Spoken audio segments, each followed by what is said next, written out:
And obviously Esau is not then in the covenant because he is regarded as elect, or as presumptively at least regenerate, because before they are born, the parents already know that he is not elect. They in fact know that he is reprobate because God gives them a revelation that he has rejected Esau and that he has set his elective love rather upon Jacob. The traditional Presbyterian argument at this point for the reception of children is to the effect that an appeal to the promise. It's because of the promise is to the children, but that is a confusion.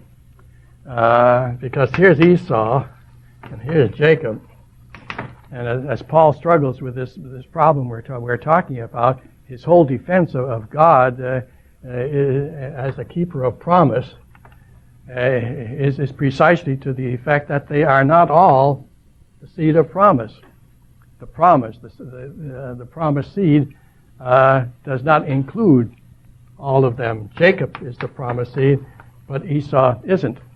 And so under the new covenant, we can't say that the basis for the acceptance of children is the promise, because the promise is the election, and the election simply is not the basis for our baptizing our children. Now that's why I have a problem with the particular language in our prescribed rituals when we ask the parents who come bringing the child, do you acknowledge that your child, although born sin, etc., is holy in Christ? In Christ is election language.